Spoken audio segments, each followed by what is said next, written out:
passport အယောင်လေးရဲ့နောက်ွယ်ကမြို့ဝက်ချက်နဲ့သမိုင်းကြောင်း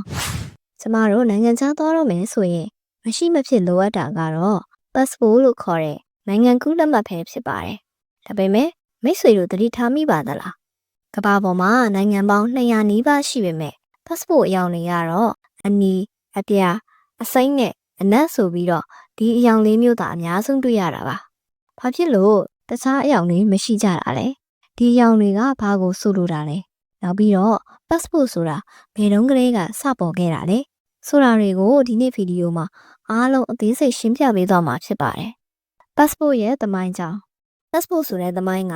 လွန်ခဲ့တဲ့နှစ်ပေါင်း2500ကျော်ပါရှန်ခေတ်ကလေးကစခဲ့တာပါ။အဲဒီတုန်းကပါရှန်ဘုရင်အာတာဆာစီက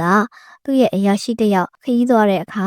လမ်းမှာရှိတဲ့ပြည်နယ်အုပ်ချုပ်ရေးမှူးတွေကအနောက်ရှက်မပေးဘဲကူညီပေးဖို့စာတစ်စောင်ရေးပေးလိုက်ပါတယ်။ဒါဟာပထမဆုံးသော passport ပါပဲ။ passport ဆိုတဲ့စကားလုံးကပြင်သစ်စကား passa ထက်သန်းခြင်းနဲ့ port စိတ်ကမ်းဆိုတဲ့စကားလုံးကနေဆင်းသက်လာတာပါ။ရှေးတုန်းကကုန်သွယ်ရေးစိတ်ကမ်းတွေကိုဖြတ်သန်းဖို့သုံးတဲ့ခွင့်ပြုချက်စာတစ်မျိုးပါ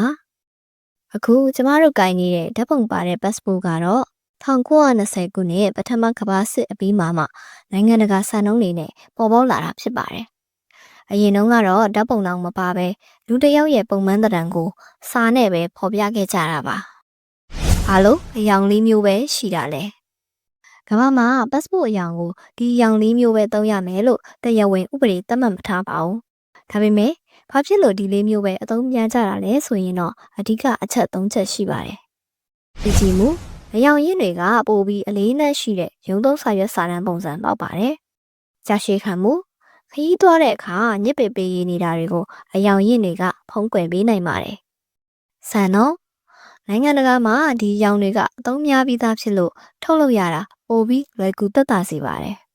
။အယောင်တစ်ခုချင်းစီရဲ့အဓိပ္ပာယ်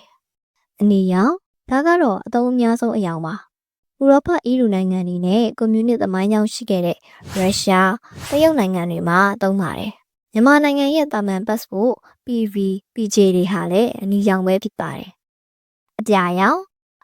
ကိုတော့အမေရိကန်နဲ့တောင်အမေရိကနိုင်ငံတွေကအသုံးများပါတယ်။မြန်မာနိုင်ငံမှာတော့ဒါဟာတတ်တမန်တွေအတွက်ပဲဖြစ်ပါတယ်။အစိမ်းရောင်အစ္စလာမ်ဘာသာဝင်အများစုရှိတဲ့နိုင်ငံတွေကဘာသာရေးအရမြင့်မြတ်တယ်လို့ယူဆပြီးအစိမ်းရောင်ကိုသုံးကြပါတယ်။မြန်မာနိုင်ငံမှာတော့အစိုးရဝန်ထမ်းတွေအတွက် official passport ဟာအစိမ်းရောင်ဖြစ်ပါတယ်။အနက်ရောင်ဒီအရောင်ကတော့အရှားပါဆုံးပါ။နယူးဇီလန်နိုင်ငံက၎င်းတို့ရဲ့အမျိုးသားအရောင်ဖြစ်သုံးသလိုအာဖရိကနိုင်ငံအချို့ကလည်းအနက်ရောင်ကိုသုံးကြပါတယ်။အခုဆိုရင်သင်ကင်ထားတဲ့ passport အရောင်က